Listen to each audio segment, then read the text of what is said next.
Bismillahirrahmanirrahim. Murid dan santri juga para pemirsa. Tanpa berasa, video yang menerangkan membahas peradaban baru di alam dunia dan lebih khusus, lebih pokok peradaban baru yang ada di Negara Kesatuan Republik Indonesia di bumi Nusantara, bumi Pancasila. Video guru sudah menyampai pada bagian sudah 40. Guru akan memberi kesadaran kepada para pemirsa melanjut kembali tentang sistem atau ilmu Jolo Sutro Ageman yang dirancang oleh leluhur kita, dibawa ke Arab, dibawa ke sini lagi. Inilah yang menjadikan problem bagi dunia dan terutama juga di negara kita, karena tidak akan pernah ada yang tahu dan sudah diulas oleh guru, terutama kelanjutan dari video bagian 38. Para pemirsa, murid dan santri, difahamkan dulu makalahnya. Dari video ke-38 sudah diterangkan ada jaring-jaring yang mengikat, yang menjaring setiap manusia yang dalam kesusahan, baik susah ekonomi, susah pikiran, susah apapun, dijeratlah oleh ilmu namanya Jolo Sutro Ageman, ilmunya Kolomonggo. Itu ilmu dari leluhur Jawa. Jeratan di alam manusia sebagai sosial politik, terbentuklah suatu kalimat, ada tipuan namanya menata akhlak liutami makarimal akhlak, itu dalilnya. Dijanjikan lagi rahmatan lil alamin adalah sesuatu hal yang tidak tepat juga. Sudah diulas dari volume 38. Agama yang diterima pun juga sudah tidak dibenarkan hal-hal seperti itu dari faktanya. Mendengar saja itu sudah mendapatkan pahala. Itu pun juga suatu pemaksaan atau penipuan, kamuflasenya para penipu dan pembual dan penjajah, sehingga merugikan siapapun yang masuk di ruangan ini.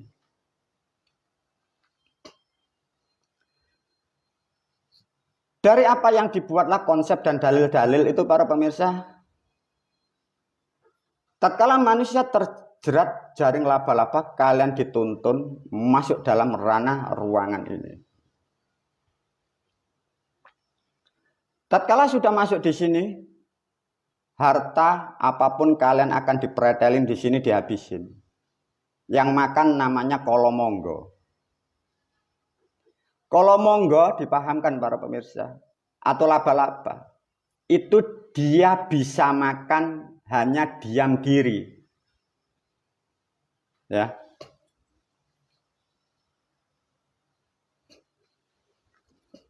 Dipahamkan tentang ilmunya Kolomonggo.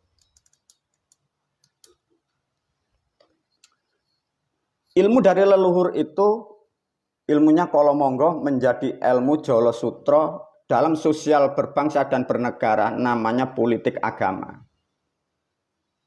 Karakter laba-labanya yang membuat jaring, yang mempunyai jaring laba-laba, karakternya namanya Kolomonggo atau laba-laba. Dia bisa makan hanya menunggu, dipahamkan karakternya. Hanya menunggu mangsa yang kena jerat. Lihatlah manusia, tatkala mempunyai organisasi atau mempunyai yayasan yang atas nama agama, lihatlah karakternya. Dia hanya duduk diam menunggu mangsa yang datang baru dimakan. Dalam bahasa politik sosial ekonomi, dia sesungguhnya manusia pemalas, manusia yang tidak mempunyai kredibilitas. Dia hanya menunggu. Faktanya seperti itu. Tinggal para pemirsa, Anda sudah termakan habis berapa? Hartamu masih tah? Kambing kerbumu masih tah? Kalau masih, alhamdulillah. Jangan-jangan hartamu sudah habis, kambingmu habis, sawah ladangmu habis, sertifikat Anda juga sudah habis, dijanjikan surga. Sebelum diulas lebih dalam, para pemirsa, kalian saya beri kesadaran agar para pemirsa tahu tentang berbangsa dan bernegara ya, karena kalian tidak pernah dididik oleh negaramu dan tidak pernah dididik oleh leluhurmu dan tidak pernah dididik oleh guru-gurumu. Tujuan manusia dilahirkan sudah dijelaskan oleh guru. Kita untuk menciptakan keberkahan di bumi. Kita menciptakan kebahagiaan dan kedamaian. Untuk menciptakan itu dibutuhkan satu kekuatan atau satu kumpulan atau satu kebersamaan. Dipahamkan. Satu contoh, negara kita setelah merdeka dari tahun 1945, sekarang 2023, kurang lebih sudah 78 tahun. Lantas lihatlah para pemirsa agar Anda sadar, disadarkan seluruh bangsa negara kalian generasi muda dan kalian yang sudah terlanjur terdogma agama, disadarkan. Negara kita sangat luas, buminya subur, hasil bumi, hasil tambang apapun begitu melimpah. Dan diperkuat dengan iklim hanya dua. Kalian belum paham tentang iklim para pemirsa. Jangan dipandang sebelah. Iklim kita hanya panas dan penghujan. Bila kalian mau mengolah tanah, ada waktu jeda yang panjang untuk menghasilkan tanaman. Lihatlah di negara lain yang iklimnya panjang. Baru menanam jagung belum panen, iklimnya sudah berubah. Tapi faktanya negara kalian adalah negara yang buruk. Rakyatmu kalian, rakyat Indonesia, kalian terjerat utang piutang seluruh dunia. Itulah kebodohan bangsa kita termasuk pemimpin kita. Guru tidak menyalahkan. Karena sejak di kandungan sudah error seperti kita semua. Satu contoh para pemirsa, gunakan kecerdasan kita semua. Gunakan alat-alat yang sudah diciptakan bangsa manusia. Satu contoh diajarkan cara yang paling simpel oleh guru. Di zaman sekarang adanya handphone, adanya internet. Kalian di luaran sana, kalian yang lebih muda. Tapi guru memberi suatu gambaran. Aku gurumu adalah seorang hanya petani. Gurumu ini tidak paham begitu detail tentang dunia sosial. Aku kok sebut bisa tidak ngerti teknologi, tapi guru belajar berupaya dan berusaha. Satu contoh para pemirsa. Pahami betul-betul Anda bisa sadar mengerti di dunia.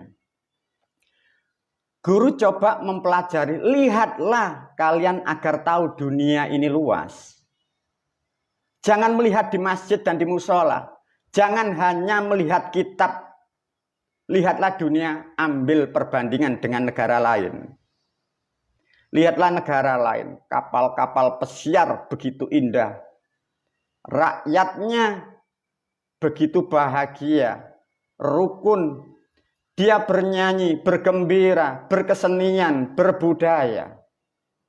Di sana sudah damai, tentram, bahagia, menikmati dunia. Padahal negaranya tidak sesubur, tidak semakmur negara kita. Tapi negara luar sana mampu seperti itu. Mengapa kita, Anda, kalian semua? Lihatlah keadaanmu, lingkunganmu, orang tuamu, keponakanmu, saudara-saudaramu, susah semua. Sadarkan, satu contoh guru memberi gambaran. Guru belajar mengakses, melihat negara lain. Semoga kalian mampu berpikir melihat dunia luar. Negara kita merdeka sudah berapa tahun? Dipahamkan. Anda bisa mengukur dan tahu. Guru sedikit memberi perbandingan. Guru belajar melihat dari namanya YouTube. Menganalisa. Satu contoh negara Jepang. Negara Jepang itu kecil para pemirsa. Tapi pernahkah kalian berpikir? Pernahkah Anda pernah melihat isi dunia perbandingan antara kamu dan orang lain? Negara kita dengan negara lain. Tahun 1945, meskipun kita belum lahir pada waktu itu, tapi kita mampu melihat dari data yang ada. negara Jepang itu hancur total, para pemirsa. Dari negara yang kecil hancur total tahun 1945. Negara kita baru merdeka. Sudah baru berapa tahun Jepang mampu mengekspor beberapa produk, mampu mencukupi rakyatnya. Kehidupan guru belum di sana, tapi guru mengecek, bertanya kepada murid-muridnya yang di Jepang. Melihat, mengakses di video. Negara Jepang begitu makmur, rakyatnya rukun, tidak pernah berbicara tentang tauhid, tidak pernah berbicara tentang Tuhan, tidak akan pernah ada jaga pos kamling, tidak akan pernah ada jamaah tahlil, tidak akan pernah ada namanya istighosah. Rakyatnya rukun, damai. Coba tahun 1945 sampai menjadi negara yang maju seperti itu. Lantas kalian, kita di sini, kalian dididik negaramu, disuruh zikir, disuruh wiritan, disuruh istighosah, diajak pergi ke gerumbul, di kuburan. Bagaimana kalian mau maju, mau makmur, mau mulia?